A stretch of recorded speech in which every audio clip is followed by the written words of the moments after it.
Hi there. Welcome to this masterclass. Thank you for joining me. I know your time is valuable, especially on the weekends. So I appreciate that you're spending some of it with me. The focus of this masterclass is twofold. One is that it serves as an introduction to the archetypes of the deities of the Tantric tradition, because I think the deities can feel kind of exciting and enticing, but also a little bit weird and impenetrable. And they are all of those things, but they are also incredibly insightful when it comes to our life and our experiences, both on and off the mat. So we're going to do that. And the second thing that we'll do is to dive a little bit more deeply into one deity in particular. Her name is Durga, and she is a really important deity, actually. She's often considered to be, the great goddess, presiding over all things in the universe. And she's pretty rad, So we'll look at her, we'll explore how she travels through our personality and through our life, and then we'll close out today's session with a practice to, really embody some of her power. So that's where we're headed. Before we begin that exploration of Durga, I feel like it's really important just to start with some context, like what is this whole deity thing even about? And what kind of worldview are we buying into? And, those kinds of things. Because if we do that, everything else that we talk about is going to make a lot more sense. So I'm going to come at this from a traditional tantric perspective. If we want to sum up the tantric worldview, there are a few things we can say. Actually, there are a lot of things that we can say because tantra is a lot of different things. But if we're looking at traditional tantra rather than modern Western tantra, the first thing we can say is this: that Tantra believes in the existence of two things that are foundational to everything that exists. And those two things are consciousness and energy. Now, science pretty much says the same thing, right? So to say that the world is made of consciousness and energy isn't a controversial thing. The difference between the two is that scientific approach is scientific and mathematical and kind of abstract. But the tantric approach is really colorful in the sense that it uses the archetypes of the gods and the goddesses to help us interact with consciousness and energy in a way that feels a lot more personal. That's why we have the gods and the goddesses. So the gods are there to personify consciousness, which means whenever we hear the term the divine masculine, what we're really referring to is consciousness. And then the goddesses are there to personify energy, which means that whenever we hear the term divine feminine, what we're really referring to is energy. So all the energy in the universe, keeping in mind that everything is made of energy, is in some way an expression of the divine feminine. And all the consciousness or awareness that flows through those different energy forms, whether that energy form is you or me or a pet or the ocean or a tree, all of that awareness is an expression of the divine masculine. So the name that we give the energy of the divine feminine is Shakti. And the word Shakti literally means power. Now, the divine feminine and female aren't the same thing. So both have the ability to create life, but that's more or less where the similarity ends. Nevertheless, as a woman, I think there's something really empowering about the possibility that power could be considered a feminine trait. So we know that energy vibrates at different rates and it manifests in different forms. And you can see those different forms when you look around you, right now. If you're sitting at a desk like I am, that desk is energy vibrating, as are you, as are the trees outside, etc. And the fact that consciousness and energy can express in so many different ways is the reason we have so many different gods and goddesses in this tradition. so that we can account for all of the variety in the universe, and so that we have multiple avenues for exploring it. So each goddess gives form to a particular type of energy that's moving through us and moving through life. So some of those goddesses are really sweet and loving and joyful and surrendered. And other goddesses are wrathful and chaotic and terrifying and fierce. And everything in between. Now, each goddess and also each god has its own mythology and its own symbolism. And that mythology and symbolism is intended to communicate something to us about that god or goddess, about that consciousness or energy. So if, for example, we study these goddesses and do practices designed to evoke their energies and all of their transformative powers, we gain insight into how that particular energy signature moves through us and how we can harness it for our growth. So to fully understand all of that, we also need to understand what energy is from a spiritual perspective and the relationship between energy and consciousness. So Tantra's perspective is that energy, or Shakti, aka the divine feminine, exists to serve Shiva, aka consciousness, aka the divine masculine. So what's another way of expressing that? We can say that the purpose of energy is to express or give form to consciousness. So neither can really exist without the other. Without energy, consciousness has no form. And without consciousness, energy has no awareness. So if we were to turn this into something potentially a little bit more tangible, we could think about it in terms of an analogy. So think of any creative endeavor you've ever been involved with. That creative endeavor required the coming together of consciousness and energy. So whatever it was that you created, it began as an idea in awareness. And then you took that idea and you gave it form in the world. But the only reason you were able to give that idea form was because of your ability to remain focused and aware over time. So the gods and the goddesses in the Tantric pantheon exist as extensions of each other. And that's why we always see them coupled up. And this can get a little bit confusing because there are literally thousands of gods and goddesses, and each one has its own mythology. And often the mythologies of the different deities overlap, and often a deity will have multiple names. But if you don't get too caught up in that whole thing and you realize that the point of all of that overlap and of all of the different names, etc., is just to help emphasize or draw attention a particular aspect of that energy over others, then, the complexity of it all starts to make a bit more sense. So one goddess almost blends into the next because energy is like that. Energy exists on a spectrum, and one expression of energy blends into the next, blends into the next. So what's also really nice about that is that because there's so much diversity, we can really choose our own adventure. So we can choose to plug into the energy spectrum at whatever point we like, through whatever goddess we like, and then just explore from there in any direction we want. And something that's really nice about that also is the invitation to see the different parts of ourself simply as an expression of universal energy.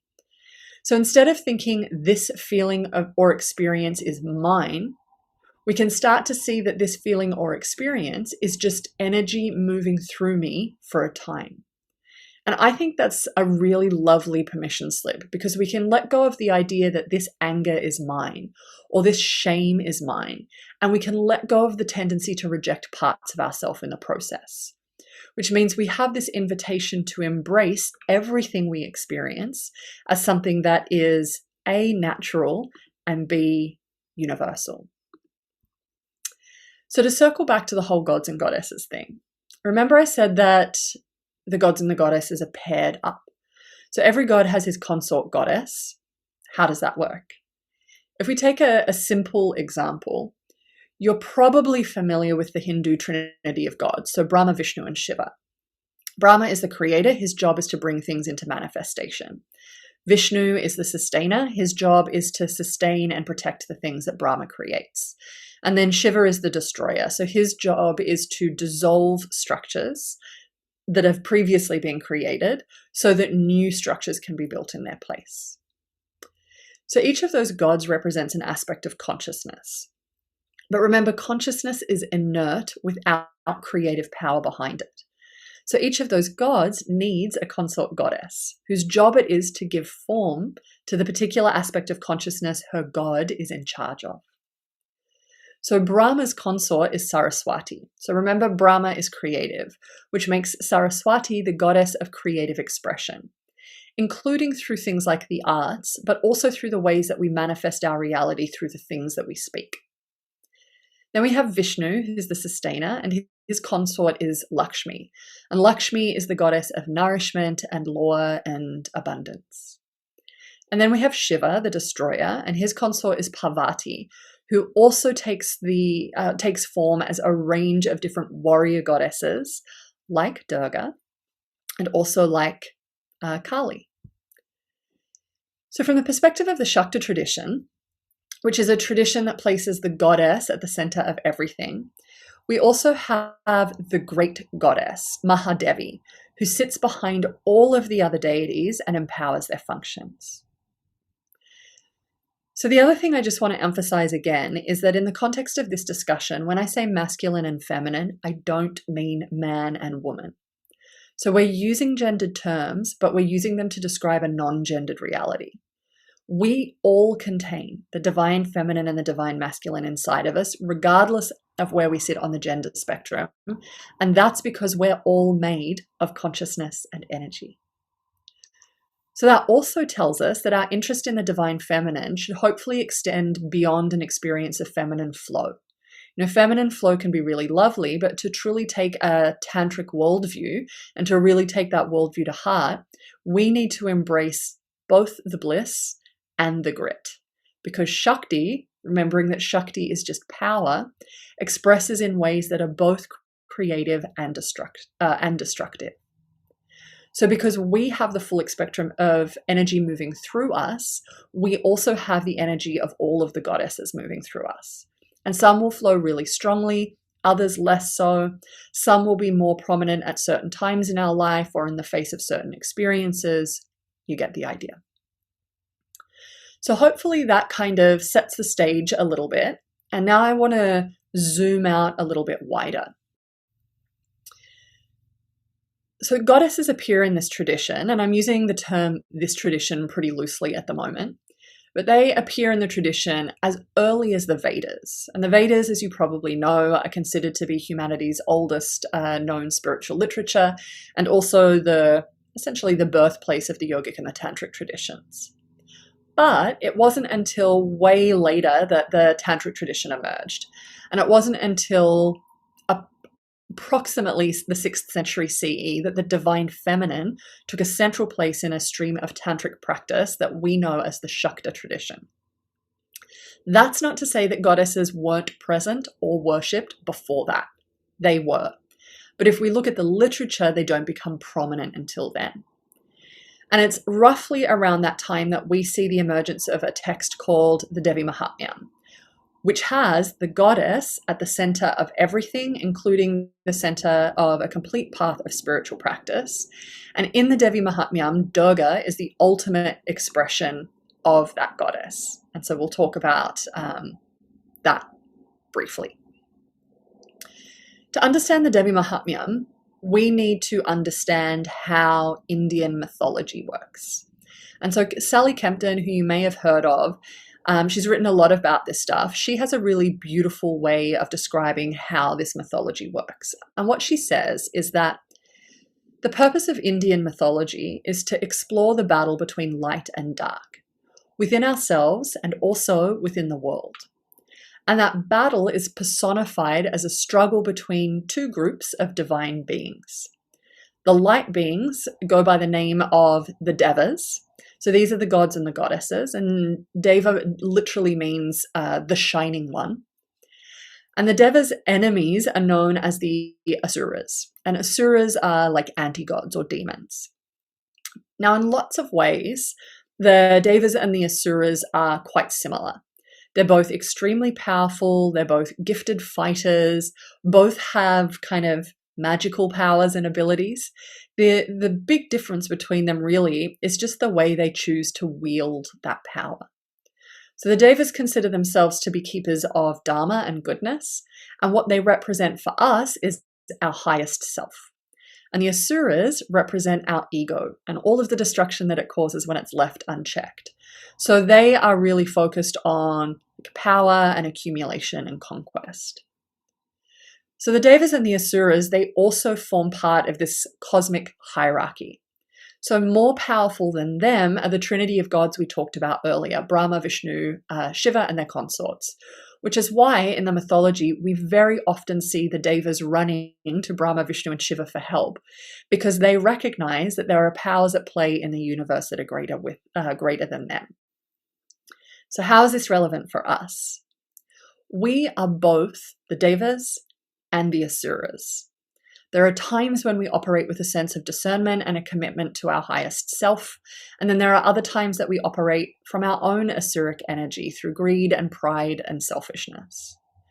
So the idea is that the mythology expresses our own inner battle between the forces inside of us that would have us do wrong and the forces inside of us that seek to do right.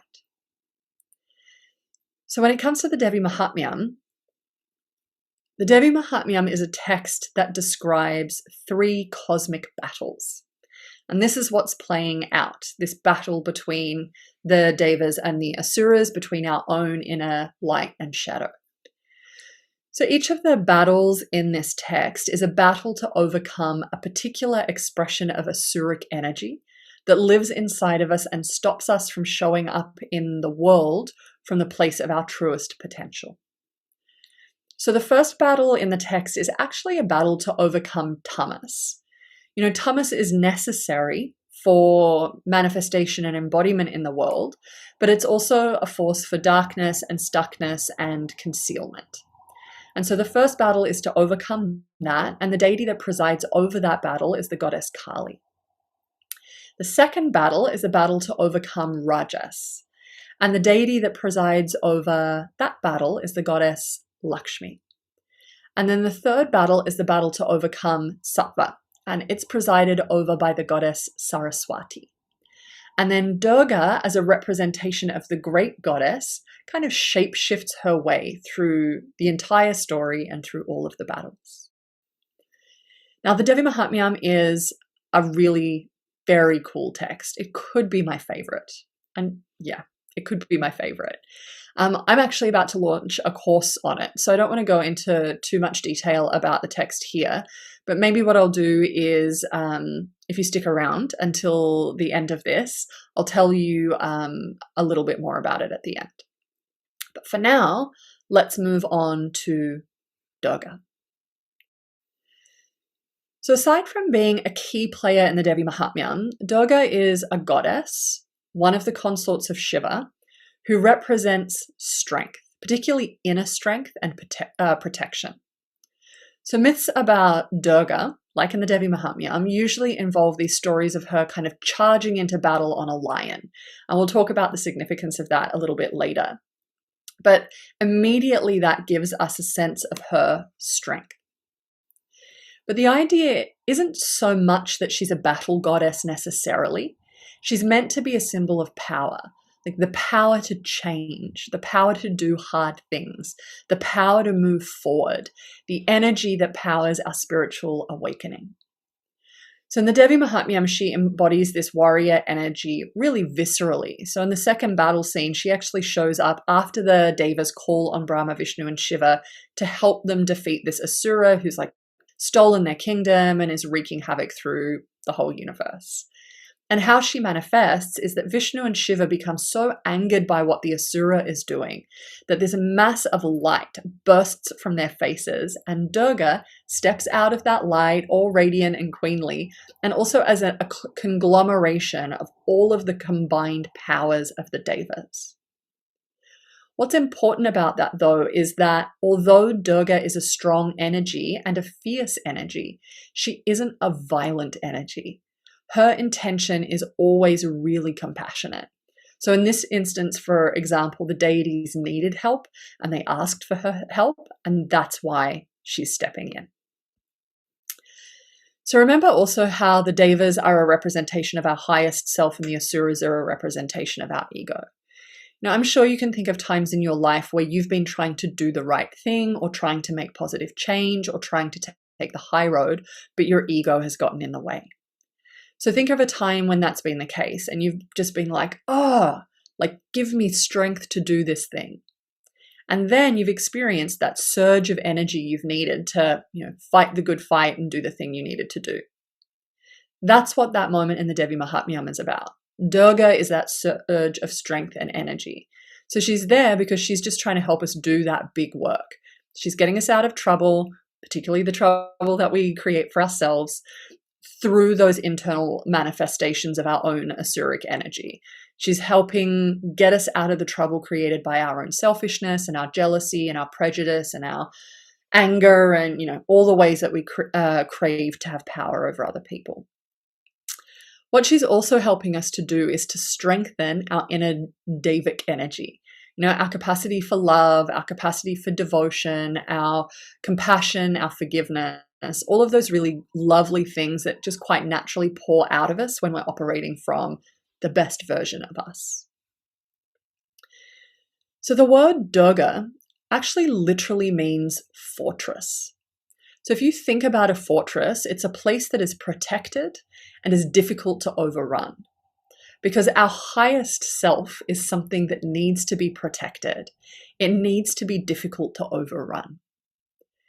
Now, something interesting about Durga, and in fact, most of the goddesses actually, is that if our desire is to be helped by them, if we want to call their energy into our lives, we specifically have to ask for it. And there are lots of ways that we can do that, right? We can do it through prayer. We can do it through the practice of mantra japa, whatever your version of that is, that's fine. Essentially, though, the idea is that we ask for help and then she responds. So her power is always there. It's also always available. But to have it move through us and our lives, we have to take responsibility for opening the door wide enough that she can step through. And there are lots of ways that she steps through. So one way that she can step through that door might actually be as like a big no from the universe. We get in trouble from somebody for being a total brat, or we get fired from a job for taking advantage of people at work, or we stop getting invited out by friends because we're always making everything about me, or, whatever it is. So she might actually manifest as something that happens to really just rock our ego to the core. Equally, though, she might manifest as a big yes, like a surge of courage that just seems to come from nowhere, right at the moment that you need it. A spontaneous, brave act. The sudden willingness to take responsibility for our actions and the way that we haven't been showing up as the best version of ourselves.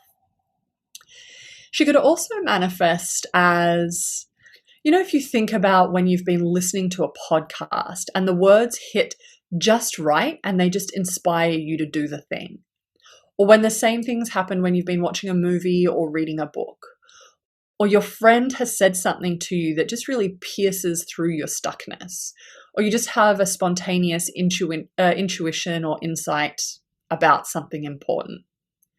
So it's not necessarily that Durga appears as some kind of apparition. She might, but she can appear in lots of different ways as a seemingly mundane thing that nevertheless has the power to help you make great change. Now, if you have a little bit of Durga energy flowing through you, there are other ways that you can see her activity in your life. So, for example, you might just be somebody who identifies as being a really strong leader, or as a protector of people that you love, or as somebody who supports other people to make brave decisions, but without ever letting them off the hook. Equally, though, in shadow, you might recognize yourself as somebody who has not very much patience for people who aren't doing the work. Or you might expect big effort and very hard work from people around you, and sometimes the way you communicate that is harsh. Or you might be somebody who has no patience for weakness, either your own or others. Or you might feel so responsible for holding other people up that you do it to the point of exhaustion.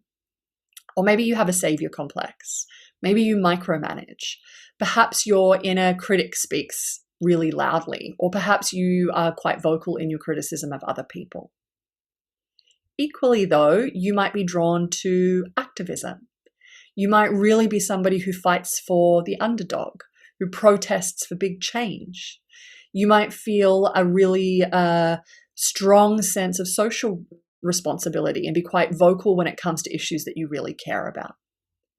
So what all of that is showing you is that her energy is a big one, and it can be extremely empowering, and it can also be incredibly disempowering depending on how we wield it. So, when it comes to our spiritual practice, one of the ways that we can understand Durga is through the power of Kundalini. So an energy that is full of dynamism.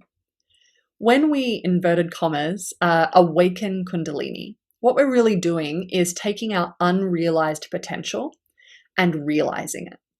And that can happen really quickly, like turning a tap on at full blast, or it can happen really slowly, like slowly opening a tap so it drips and then it trickles and then it streams. Irrespective of how it shows up, what happens when we awaken that kind of energy inside of us is an expansion of our awareness, an unlocking of our capacities, an increase in our capacity for love, a complete overhaul, usually, of our life and our priorities. So whereas before our energy probably leaked out into the world through distraction and activity and the way we attuned our senses, now we have this powerful energy that's being held within the body, and our attention is more likely to rest internally, which means our capacity to see beyond superficial things and to understand the true significance of things increases. So think of Kundalini as spiritual energy manifesting itself in the world and in your body. Durga is that energy, and it's something that we're going to play with in the asana practice soon. The final thing that I want to do, though, is look at Durga's iconography. So what I'm actually going to do now, if you bear with me, is pull up a picture of her on the screen so we can go through it together.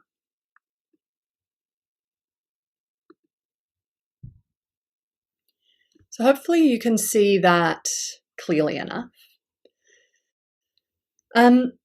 So let's have a look at how everything that we have spoken about is actually communicated through the symbolism in this image that we're looking at.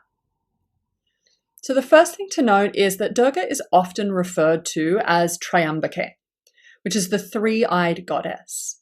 So her left eye represents the moon, or consciousness. Her right eye represents the sun, or energy.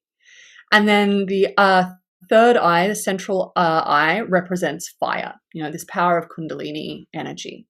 And that moon, sun, fire imagery obviously shows up, everywhere throughout the tradition. The second thing that we can note is that she's almost always depicted riding a lion or a tiger. And that is there to represent her power, her will, her determination. And the fact that she's riding on top of that lion shows that she's mastered those qualities.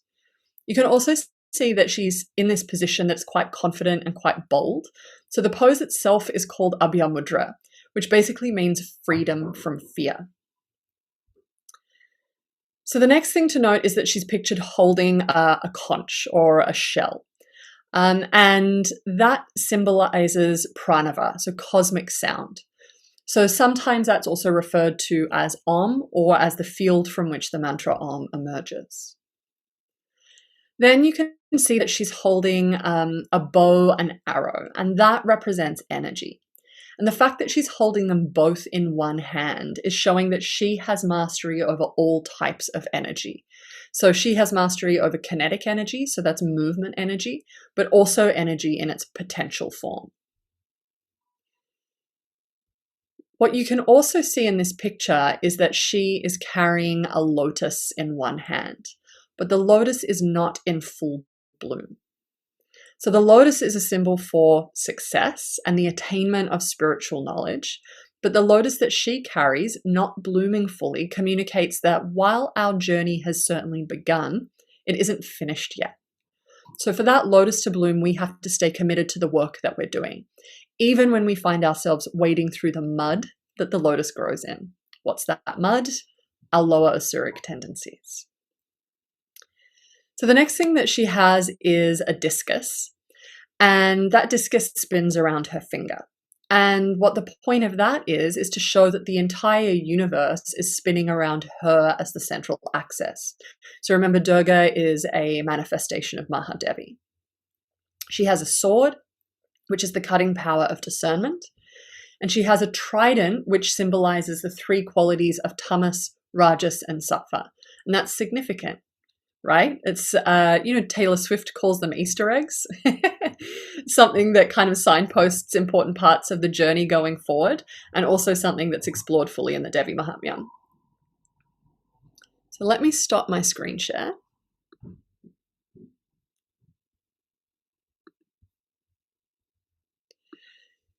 So I've mentioned a little bit about the Devi Mahatmyam, and I said that towards the end of this, I would let you know about a course that I've got coming up that's on the Devi Mahatmyam. I also said that the Devi Mahatmyam was rad. It's a really exciting text. Just the story of it is very exciting, but it's also a really profound text in what it communicates to us about ourselves, that dance of shadow and light within it, and it really is one of my favorite texts. It's also one of the first Shakta texts to formally place the goddess at the heart of a path of spiritual practice. And like I said before, it's not that the goddesses weren't present or worshipped prior to that.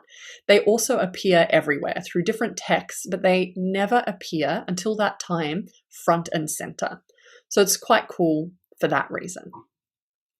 So I'm launching a 20-hour course. It's an online course on the Devi Mahatmyam. In that course, what I'm going to do is take you through the full story itself, so that story cover to cover, and also because the Devi Mahatmyam is actually a text within a text, and the text that it sits inside of is called the Markandeya Purana. So I'll also give you some of the backstory to the Markandeya Purana, because that actually makes it much easier to understand the purpose of the Devi Mahatmyam. Given that each of the battles in the Devi Mahatmyam is a battle to overcome one of the gunas, we're also going to explore the gunas in depth. We'll also explore the three deities that preside over the different battles, so Kali, Lakshmi, and Saraswati. And we'll also explore Lalita Tripura Sundari. She is a really beautiful, alluring form of the goddess Durga.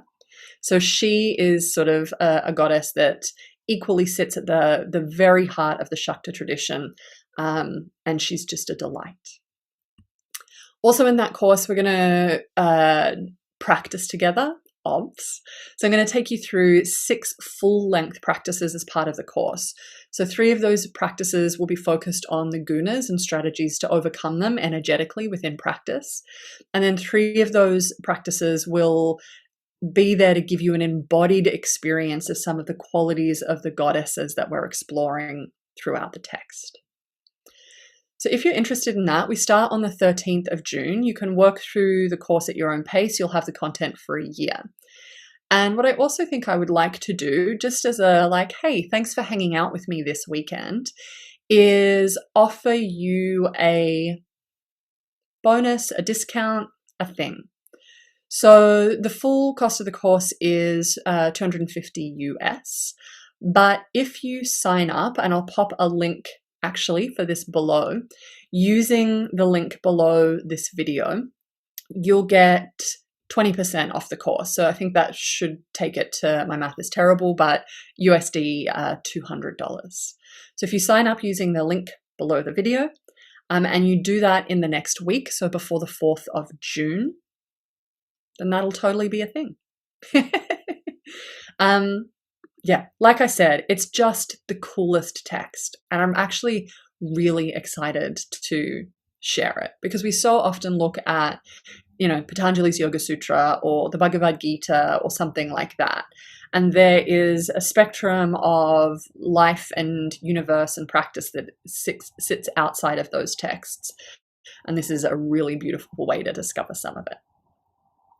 So with that said, let's practice. I'm going to pause this video and rearrange my surroundings, and you should do the same. So let's meet back in 5 minutes. Have your mat, have whatever props you usually use for practice, and also make sure you just have a journal and pen with you as well. So I'll see you in a second.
Hey there.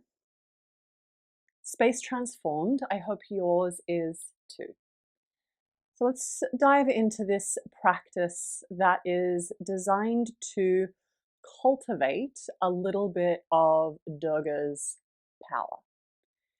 And if you think about Durga and what we have discovered about her already today, you have this experience of her or an understanding of her that is, strong on the one hand and very compassionate or soft on the other. And so these are the two qualities that we'll lean into in this practice. We'll also be leaning into the use of bandha and mantra. And if you think about bandha, we've got three of them. We'll be using all three: Jalandhara bandha, Uddiyana bandha, and Mula bandha. What is the purpose of bandha? Well, a few things, but one is that each of the bandhas help us to break through stuck energy and then move and direct that energy. What energy are they helping to break through? Like, what is that stuckness? It's the excess energy that accumulates at three locations along the spine called the granthis. And each of those three granthis is associated with an excess of a particular guna: tamas, rajas, and sattva. So we know from exploring Durga so far, and we know from the little that we've spoken about the Devi Mahatmyam, that that is sort of a key aspect of our spiritual growth. Now, the other thing about bandhas, specifically about Uddiyana bandha, which is this sort of drawing in and up of the abdomen. So we're sort of harnessing the power that lives in the navel center and lifting it up into the space of the heart. So even that on its own is a reflection of those two aspects of Durga's energy: the power and the compassion. The other part of this is a mantra. And the mantra that we'll be working with today is Dum. And Dum is the bija mantra, the seed syllable for the goddess Durga. So the deal with mantra is that it works best when we have an emotional connection to it. So when we do chant, as we will throughout the practice, both externally and internally, try not to just chant it dryly or mechanically. Really connect with Durga. What are the aspects of her that you can really feel in your bones as something that is resonant from you? And have the mantra that you chant be the vibrational form of that connection. One more thing, because we will be working with bandha, and because bandha is quite intense, if you need to do the bandhas mentally and subtly rather than physically, that's okay. If you happen to be on your cycle, if you happen to be pregnant, if you happen to have just funny belly stuff going on, Uddiyana bandha in particular is contraindicated for that. So like I said, you can just do them mentally or subtly, or you can do the physical action of the poses that we're working with the bandhas in without that deeper energetic work. So let's begin. In bridge pose, or in a bridge setup position. So the spine is long, the arms are down by your sides, palms facing down. Tuck the chin slightly, Jalandhara bandha. Spread the toes and press the feet firmly into the earth. Begin to direct your breath into the chest. It expands in all directions. And out from the belly as you draw the navel to the spine. Into the chest.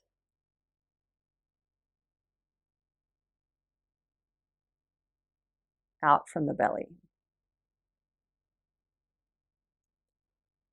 Let's move through dynamic bridge. Breathe into the chest, push the feet down, lift the hips and the arms to the sky. Then continue with the arms as they reach overhead all the way to the floor behind you. And then exhale, release. Roll down the spine, hips to the floor, arms down as well. Let's add in a breath count. Inhale, lift up and over for 4, 2, 3, 4. Exhale, release for 4, 2, 3, 4. Inhale, lift up for 5. Breathe into the chest. 3, 4, 5. Exhale, release for 4, 2, 3, 4. Inhale and lift for 6.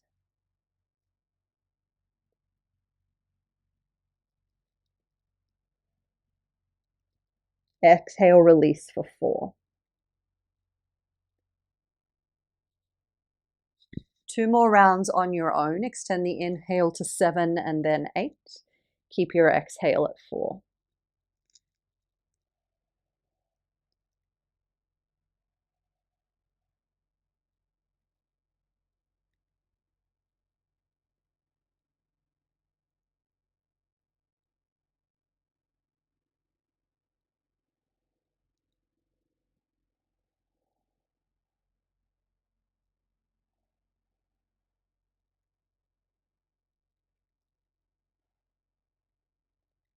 And keep your arms to the floor. Inhale, lift the hips to the sky. We'll hold bridge pose. Shimmy the shoulders in, option to interlace the hands beneath you. Spread the toes again, press the feet down, lift the arches to the sky. Maintain that breath. It is inhale 8 and exhale 4. Into the chest and out from the belly.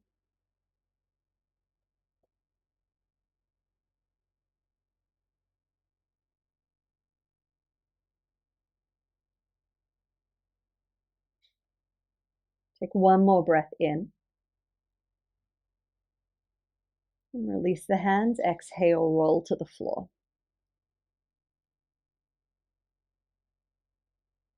And extend the legs. Roll over onto your belly. We'll work with a variation of dynamic shalabhasana until this will add mula bandha. So mula bandha is the contraction and lift of the pelvic floor. Keep the hands beside you, palms facing down, elbows tucked in and sticking up to the sky. Inhale, lift the chest and the legs, shalabhasana. Exhale and hold.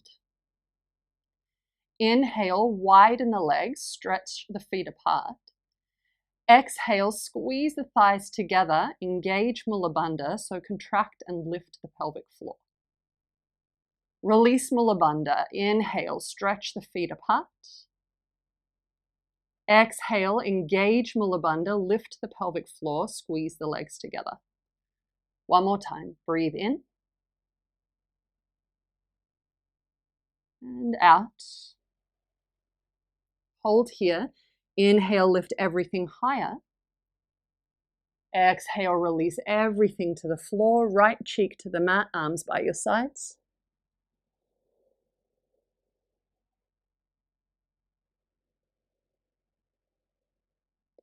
Then left cheek to the mat.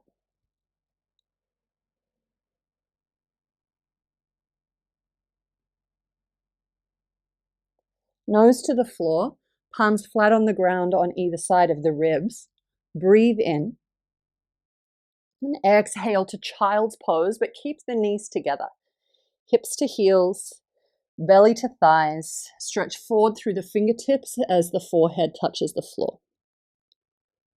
A little bit of dynamic movement. Inhale, shift forward to all fours. Stack the arm bones, stack the hips over the knees. Exhale to child's pose, engage mula bandha. Lift the pelvic floor, soften the elbows, forehead down. Reach forward through the fingertips, steer the thumbs to the sky, palms face together. Inhale, lift all the way up onto high knees. Then exhale, fold to child's pose. Next time we do this, we'll add the mantra Doom. Palms flat on the ground. Inhale, shift forward to all fours. Shoulders over wrists. Exhale to child's pose, engage mula bandha. Release Mula Bandha, palms face in. Inhale, lift to high knees. Chanting as we lower.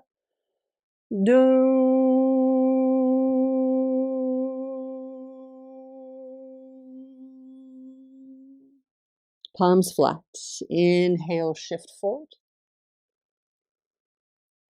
Exhale to child's pose, engage Mula Bandha.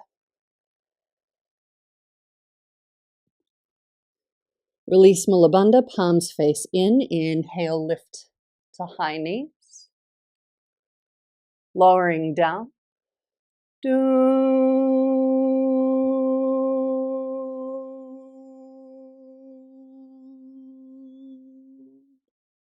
One more round. Inhale, all fours. Exhale to child's pose, Mula Bandha.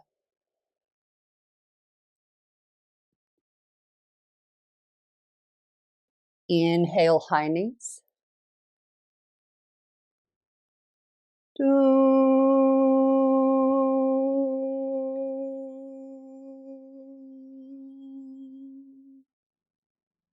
Palms face down.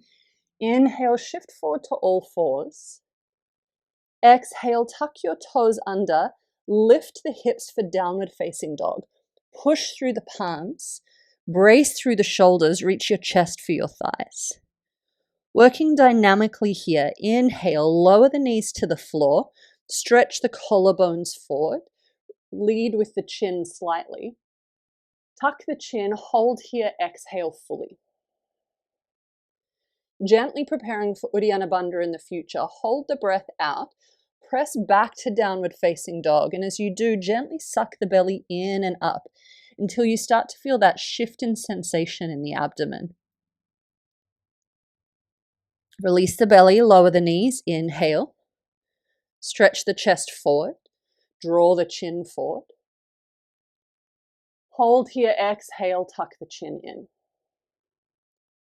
Hold the breath out, downward facing dog. Push down through the hands, pull back and up with the hips, suck the belly in, just gently, foreshadowing what's to come. Release the belly, do that one more time on your own.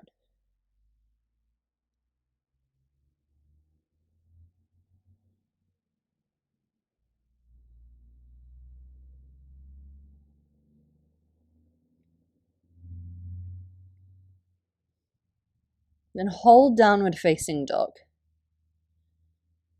That sense of deep grounding, that stability of Durga, but also the power that comes from that action, grounding and rising together. Take a deep breath in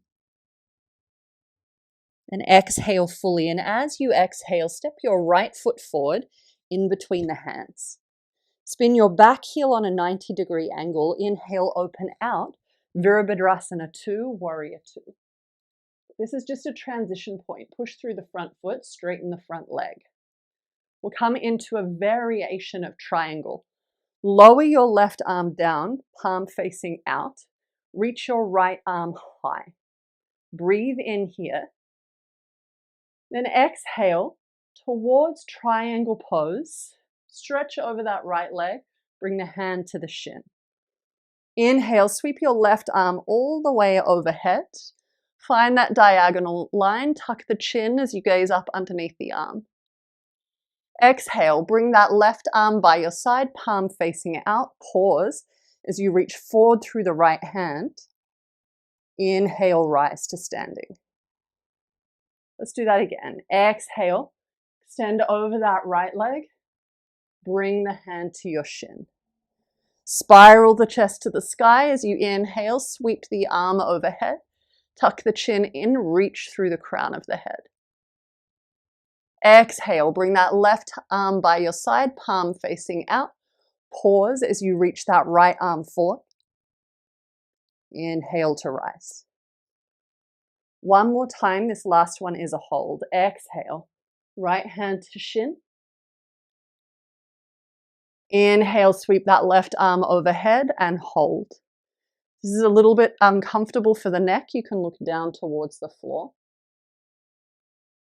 And then call to mind those qualities of Durga, that sense of strength, but also that care and tenderness. Be aware of whatever intensity you're feeling in this hold. How would you attend to it through her? Let's finish things off. Exhale. Bring that left arm by your side. Reach the right arm forward. Inhale to rise. Release the arm. Turn the right toes in. Pause here for a second. Close the eyes. Root to rise.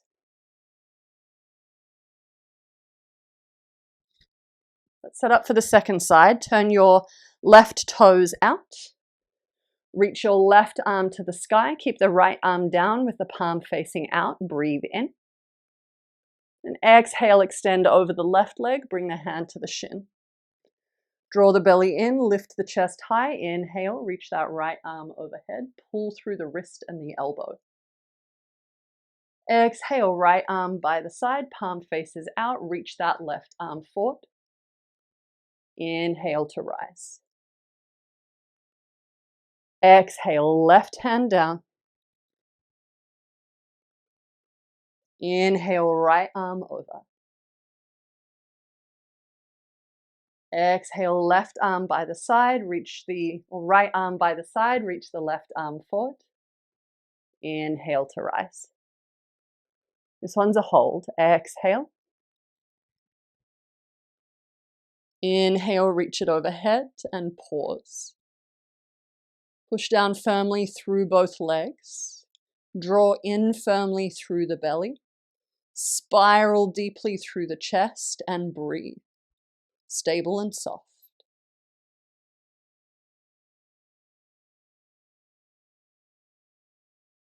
Finishing off, exhale, right arm by the side, reach that left arm forward.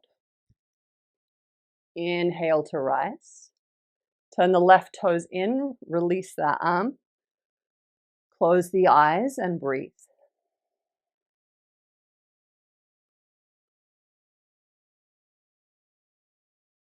Bring the hands to your waist. Let's fold straight down the middle.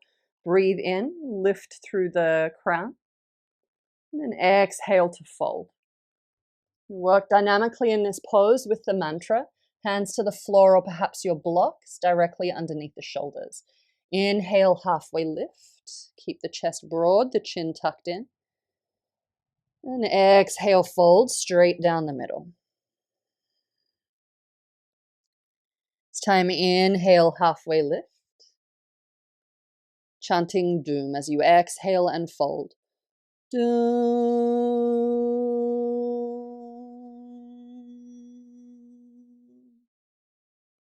Inhale, half lift. Doom.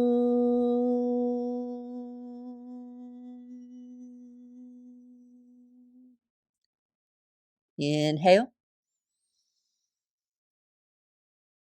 Last one. Doom.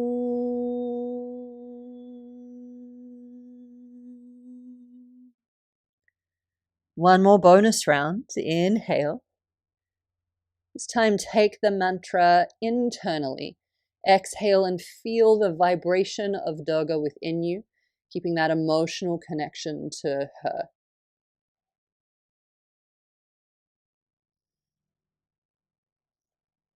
Hold here. Body strong and stable. Mind is soft and clear.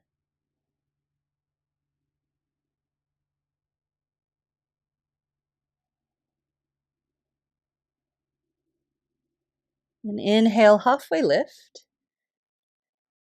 Exhale, walk the hands around to the right on either side of the foot. Step the right foot back, downward facing dog. And now let's work with Uddiyana Bandha properly. So inhale to lower the knees, stretch the chest forward. Exhale, tuck the chin, empty the lungs.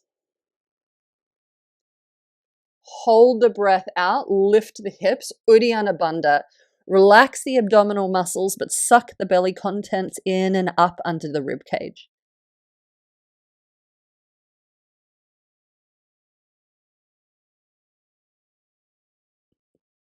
Release the belly, take an in-between breath. And inhale, lower the knees, draw the chest forward. Exhale, tuck the chin, empty the lungs. Hold the breath out, downward facing dog with Uddiyana Bandha. Suck the belly in and up. Soft and strong together. Hold it for a little bit longer than you think you can.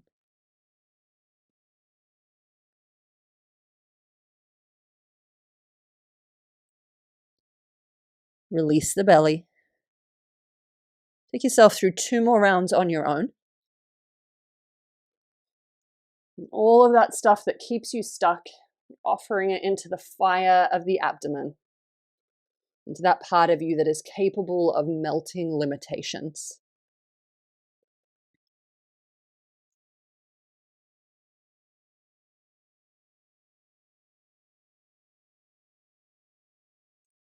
Last round. See if you can find that place out beyond the actual technique. Really just drop into a felt sense of the practice.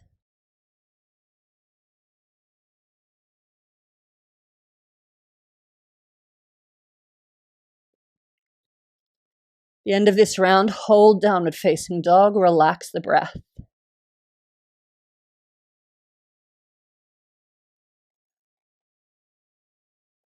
Deep breath into the chest. Exhale fully as you step forward to the top of the mat. Halfway lift, breathe in. Exhale and fold. Inhale to standing, reach the arms to the sky.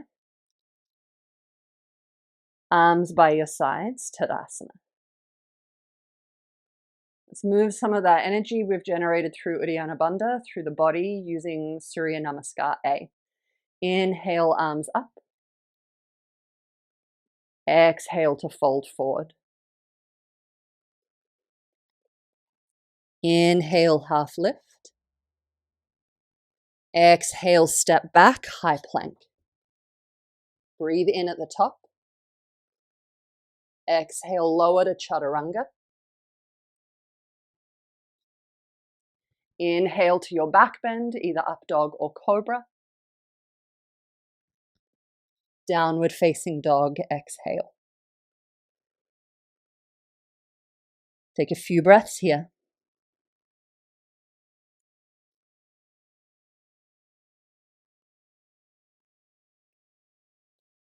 The end of your next exhale, soften the knees, step forward, straight into your inhale and halfway lift. Exhale and fold. Inhale to standing, reach the arms overhead. Hands to prayer as you exhale. 2 more rounds. Inhale, arms up. Exhale and fold. Inhale, flat back. Exhale, step back to plank. Breathe in. Exhale and lower. Upward facing dog or cobra, breathe in. Downward facing dog, breathe out. Pause.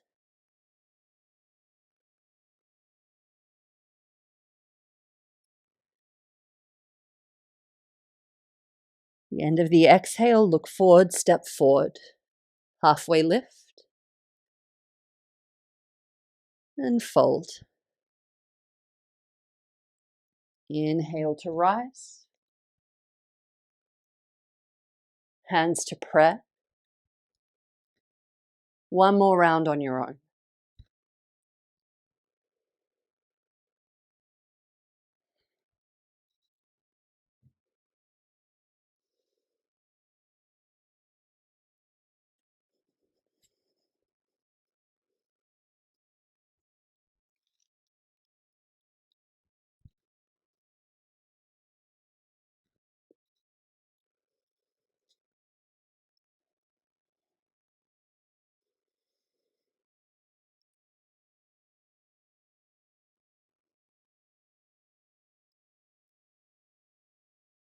End of your next exhale, look forward, step forward.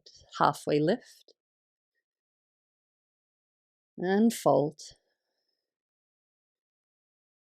Inhale to standing, reach for the sky. Hands to prayer at the end. Release the arms by your sides. Take a second just to feel that hum of energy moving through the body.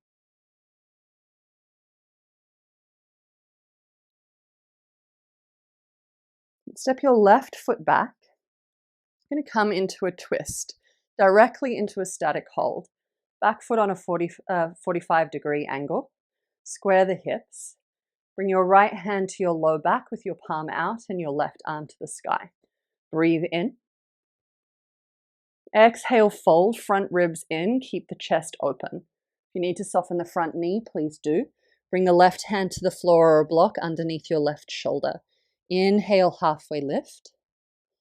Exhale, twist towards that front leg, reach the right arm to the sky. Draw that right hip crease back, keep the front ribs in, and the chest and the crown of the head in the same direction.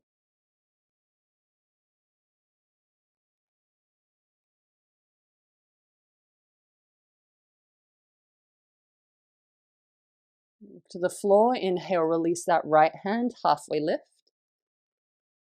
Exhale and fold.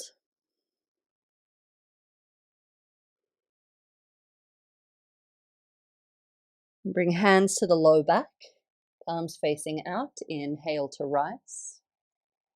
Step the left foot forward, release the arms by the side. Take a breath.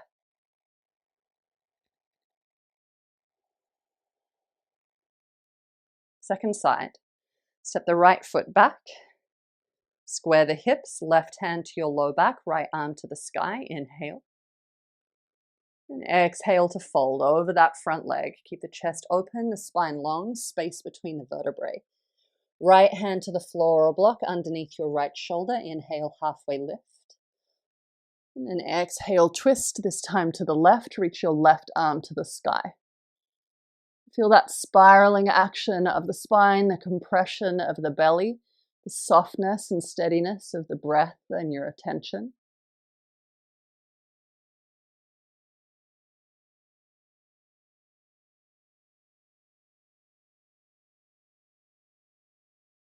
Look to the floor. Inhale, release that left hand, halfway lift. And exhale to fold.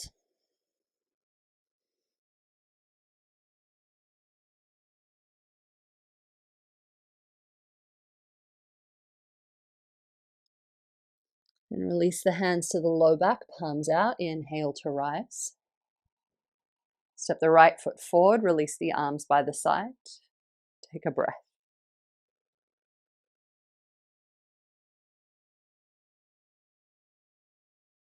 Bring the hands just to the back of the legs there, underneath the butt crease. Breathe in. Exhale, fold forward for Uttanasana. Slide the hands down the back of the legs as you do. Soften the knees if you feel the back line of the body tugging or pulling in an uncomfortable way. Rise all the way up. Inhale for 4, 2, 3, 4. Exhale, fold for 4, 2, 3, 4. Inhale, rise for 4, 2, 3, 4. Exhale, fold for 5.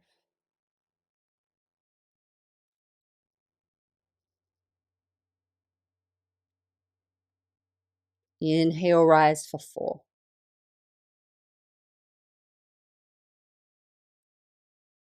Exhale, fold for 6.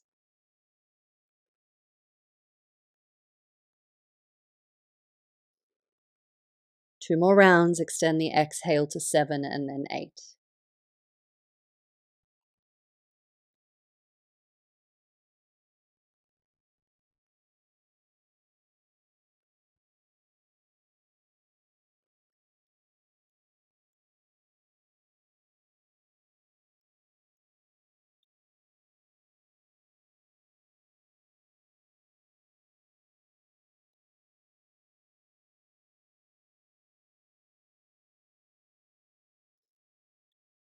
Hold at the bottom of the fold.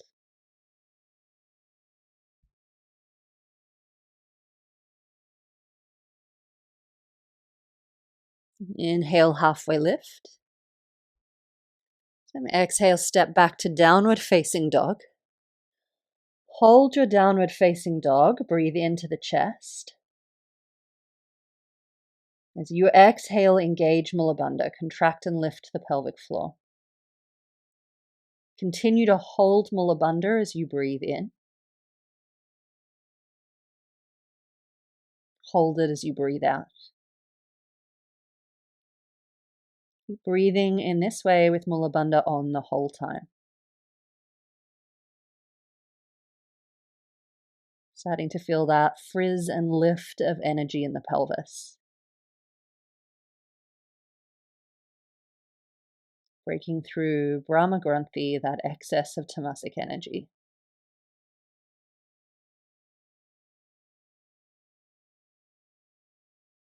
Release the bandha, take a breath into the chest. And exhale, lower the knees to the floor. Sit on your heels for Vajrasana. Then grab your hands, turn them into fists, and then tuck your fists into the belly just underneath your rib cage, and then fold over them. So the idea here is that you're just massaging out the belly, forehead to the floor. It won't necessarily be comfortable either. You're just getting into any points of stuckness, again, this time in the abdomen. Whether this experience is comfortable or uncomfortable, just that trust that the practice will give you whatever it is you need in this moment to evolve.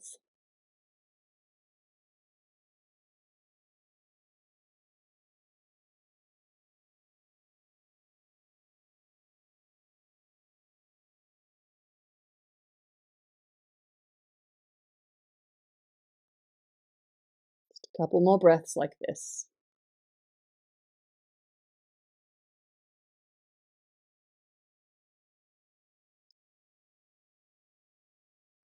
And gently release. Come to a seated position. And flip yourself onto your back into a bridge setup position. I'm going to work dynamically with Uddiyana Bandha again here. Arms by your sides, palms facing down. Push through the feet. Inhale, lift both the hips and the arms to the sky, and then reach the arms overhead. Hold here and exhale completely. Hold the breath out as you roll vertebrae at a time down the spine, and suck the contents of the belly in and up so that by the time the hips touch the floor, you're in Uddiyana Bandha.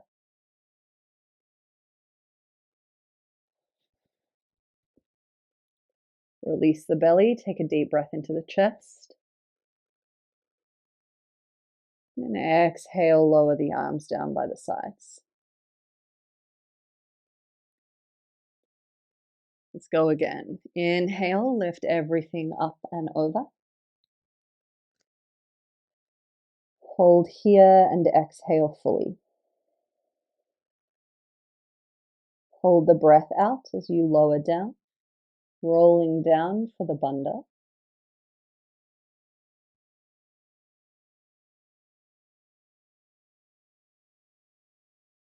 Release the belly, breathe into the chest. Exhale, lower the arms by your sides. Take yourself through one more round. If you find yourself in that place in Uddiyana Bandha where the experience feels both raw and alive, you know you've hit the sweet spot.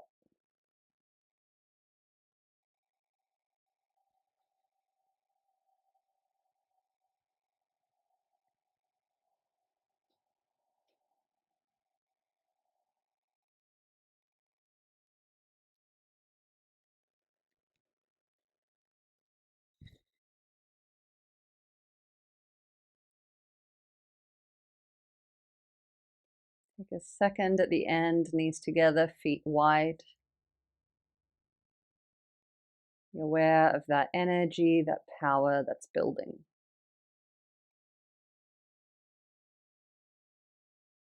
Bright light behind the eyes.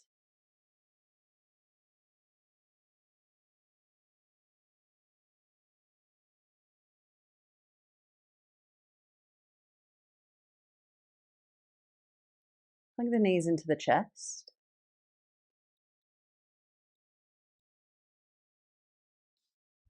Roll over onto your side. Come up to a seated position. Swing the legs around in front of you.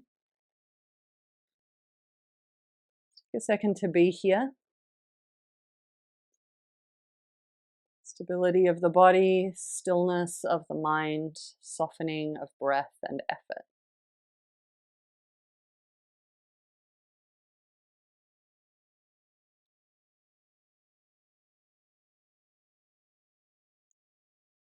So now we're going to come into what is called Tadagi Mudra. This is what we've been leading to all practice, and there are a lot of moving parts here. So let me just set this up. The position of Tadagi Mudra is feet flexed, and when we begin together, you'll inhale, reach the arms to the sky. Exhale, fold forward. Grab hold of your toes. If you need to bend the knees to get there, that's okay. And then pull back. So we're not in a Paschimottanasana position, we're pulled back actively, arms are straight. Then you'll tuck the chin. That'll be your position for the rest of the practice. The other elements to this are the breath. So it will be a Samavriti breath, in for 6, hold in for 6, out for 6, hold out for 6.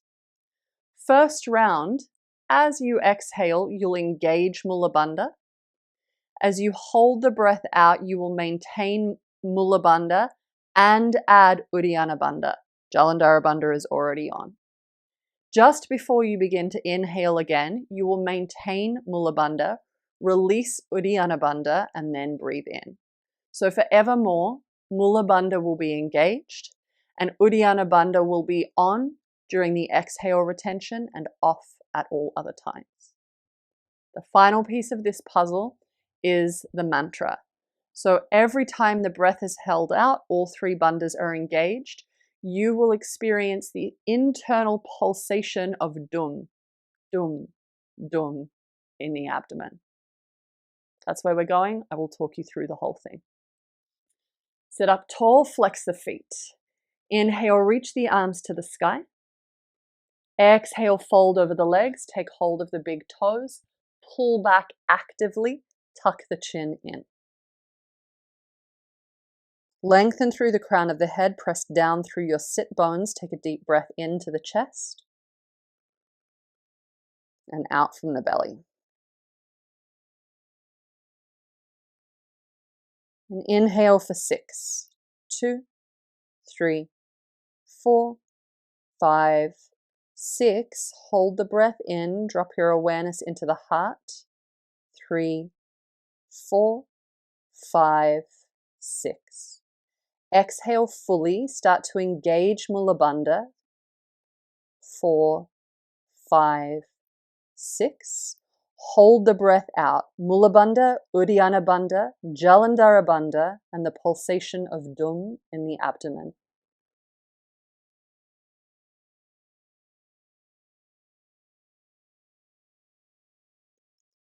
Release Uddiyana Bandha and the mantra. Keep Mula Bandha engaged. Inhale for 6, lengthen the spine, continue to pull back. Hold the breath in. Drop the mind into the soft space of the heart.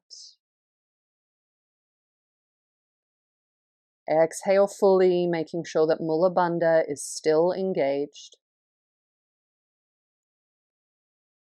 Hold the breath out, all 3 bandhas and the mantra together.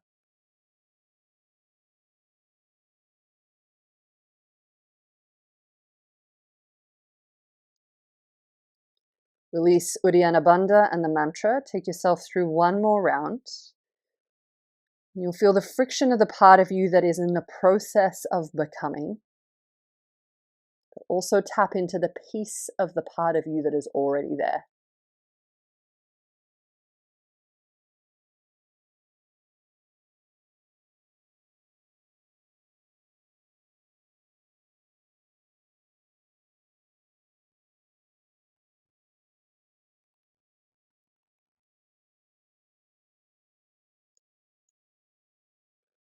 Whenever you finish that last round, inhale, lengthen the spine. And exhale, fold straight down the middle for Paschimottanasana. Rest there.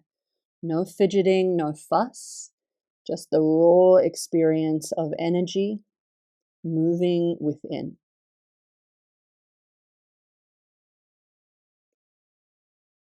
And the stillness of the awareness that travels through the vessel of energy and light that you are.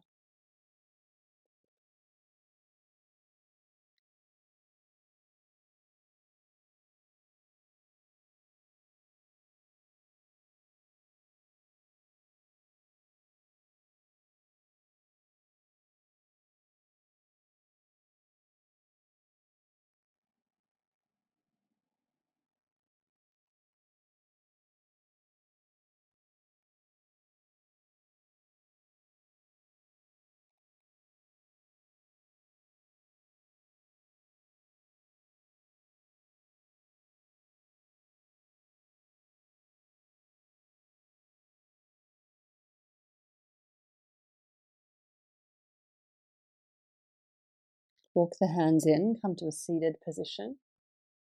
Absolutely still at the top.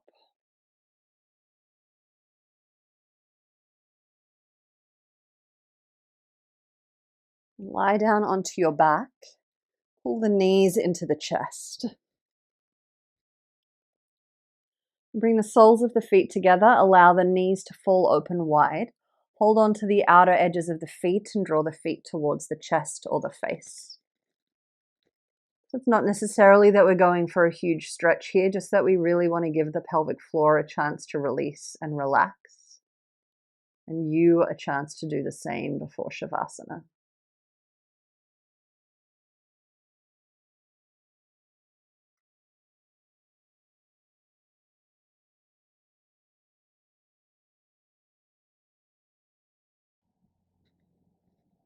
Hug the knees in one more time. Rock them side to side if that helps to release any residual tension in the back.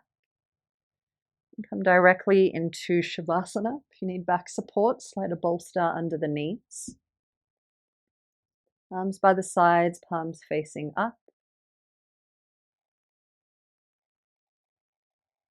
Tapping into that experience of energy and light.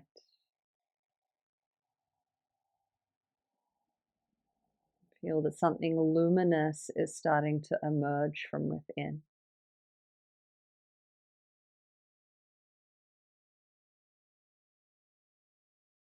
Your inner Devic quality.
Begin to deepen your breath.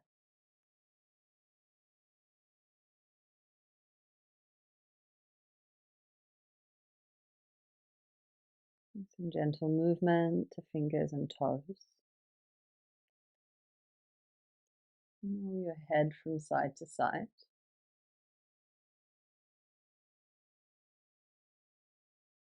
If you'd like to reach the arms overhead and stretch out, please do.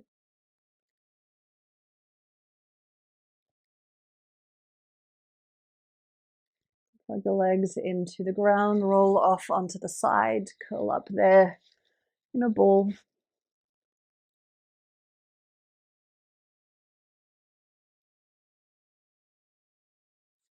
Make your way up to a seated position, perhaps on a cushion. For our closing breath work and meditation.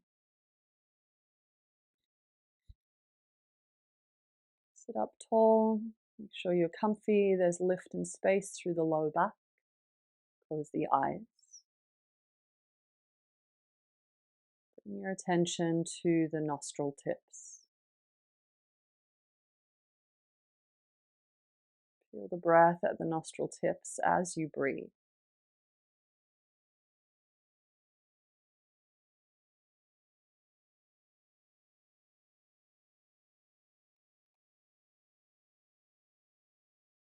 It's feeling or texture, it's subtle in a sound.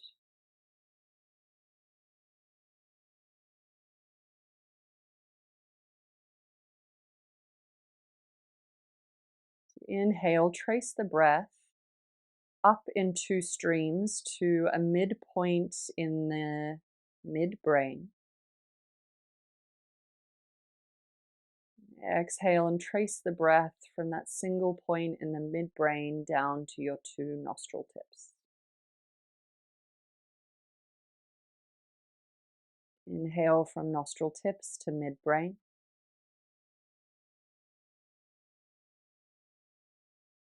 Exhale from midbrain to nostril tips. Keep going.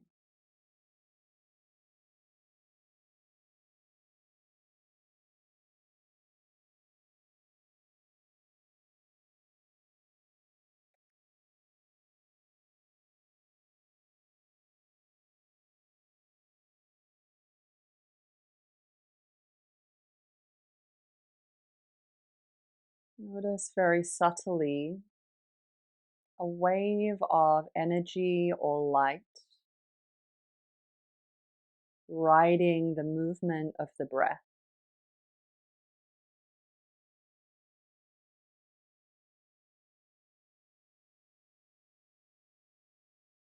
Each time you inhale, that energy begins to gather at that point in the midbrain.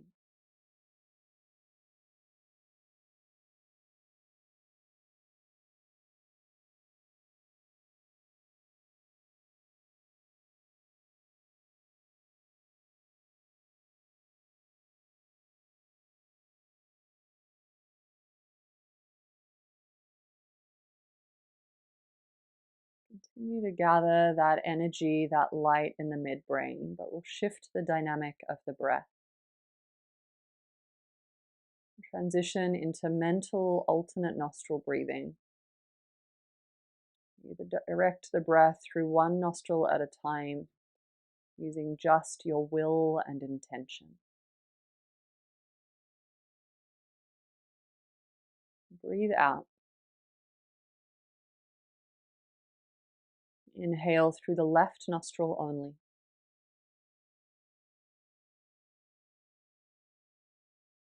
Exhale through the right.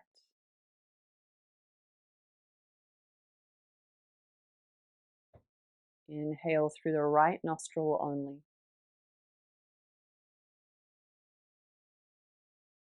Exhale through the left.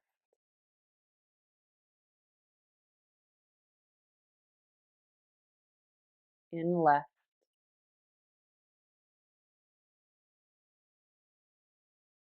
Out right.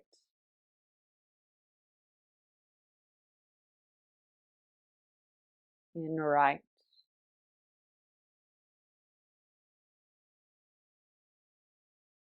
Out left. going on your own, in left out right, in right out left.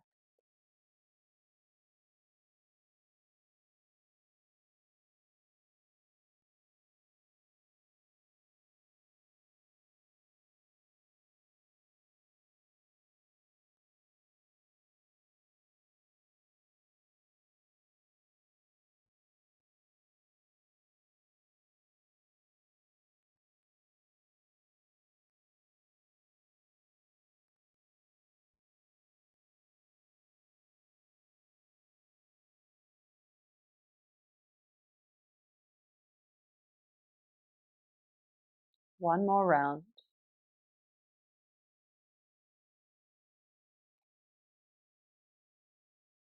Final breath is out through the left nostril.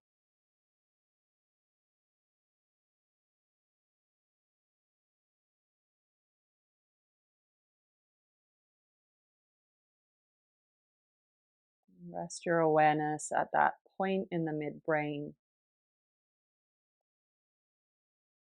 collection of energy and light.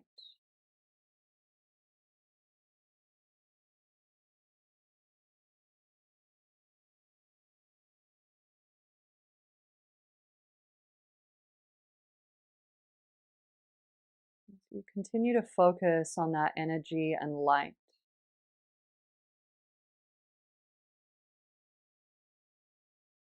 you get pulled into the heart of that light.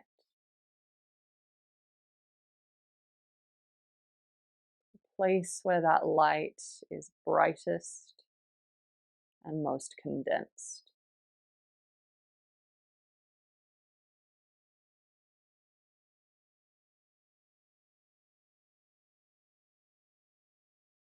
Under your gaze, light becomes brighter and more luminous.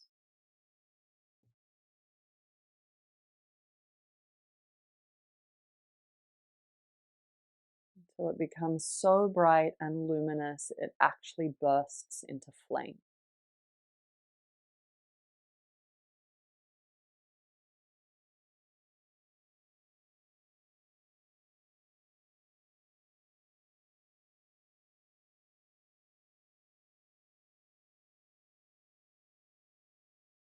Notice how that flame illuminates the mind.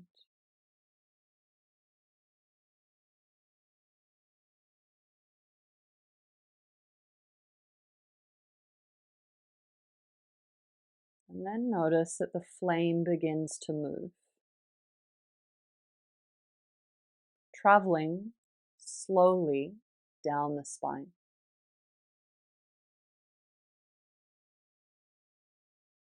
As it moves, everything the light from that flame touches is healed and nourished.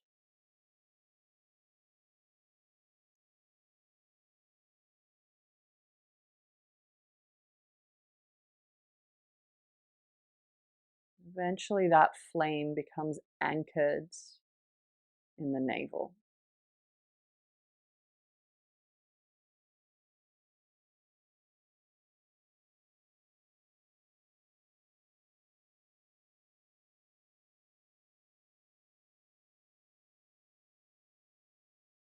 Continue to bear witness to that flame. It burns brighter and brighter still.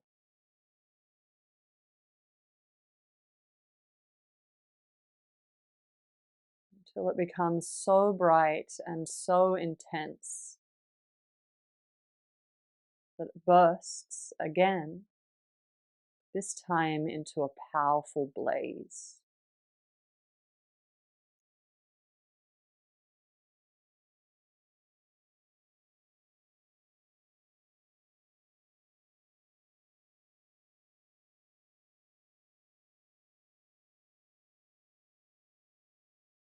Know that this blaze contains within it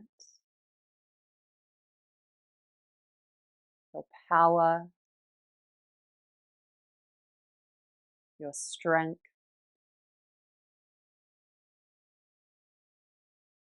your courage and capacity for healing.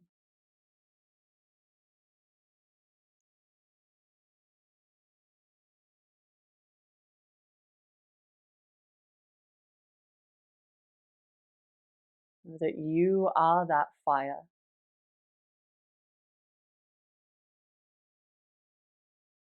That fire is you.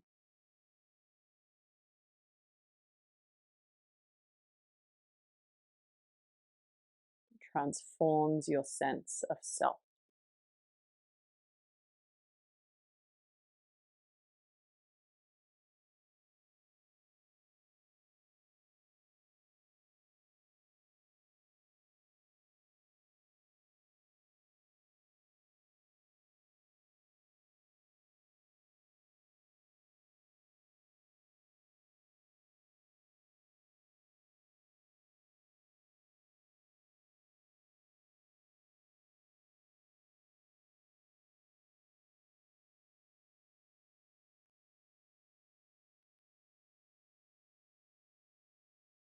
Notice that right in the heart of that blaze, pulse is emerging.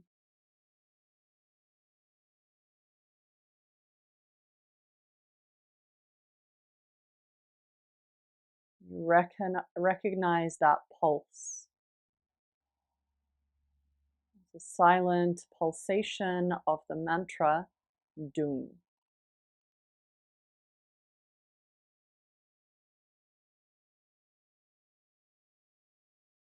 Sound body of Durga, emanating from your seat of courage and power and light.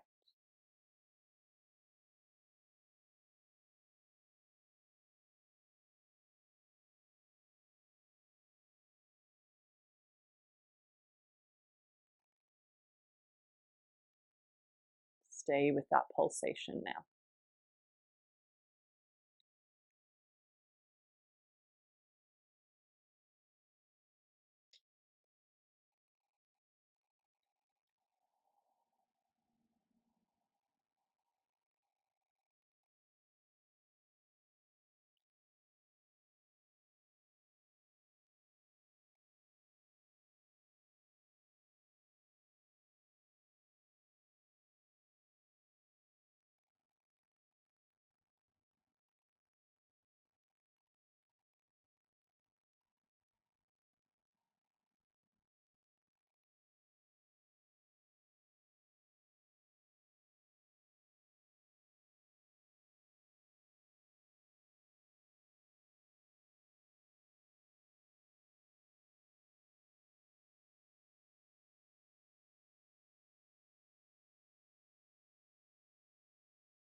And slowly allow that mantra to fade.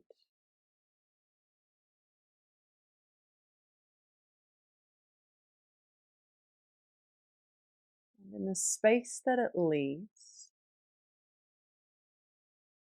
ask yourself the following question. What is the major internal obstacle I'm facing right now?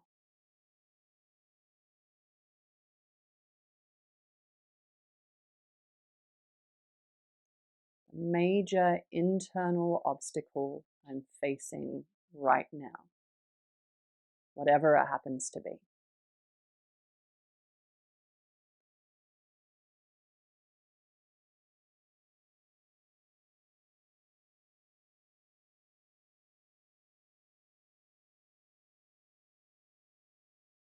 Once you've locked into that thing, open your eyes, reach for your journal and pen, and write it out.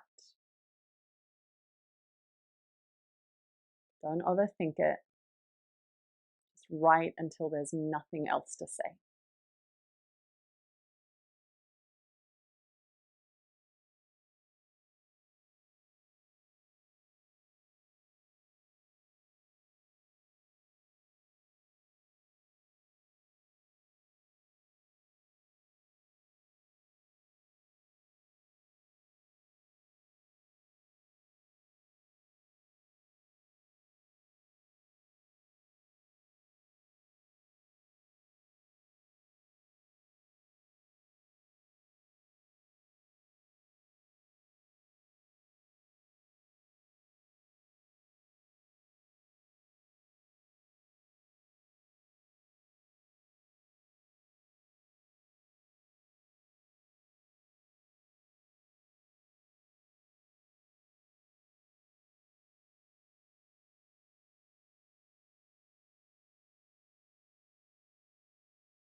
You've got it all onto paper. Read over what you've written.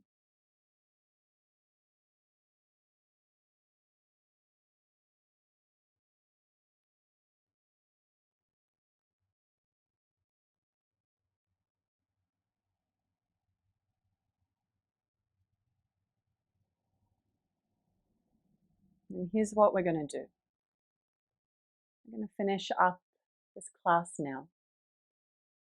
And you are going to, as soon as this class ends, find a way that feels personal and meaningful for you to offer that obstacle to Durga and to ask for her help, her power and compassion in dissolving that obstacle both inwardly and outwardly.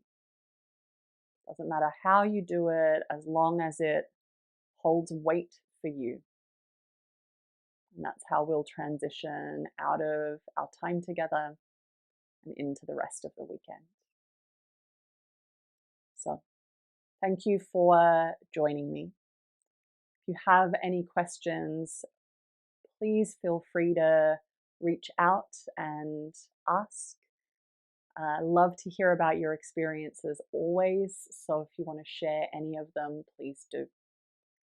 Remember, if you want to join me for that course on the Devi Mahatmyam, I'll make sure the link for the sign up page is below. If you have any questions about that, also, again, just reach out. So go forth, offer yourself and your obstacles to Durga. I'll see you soon.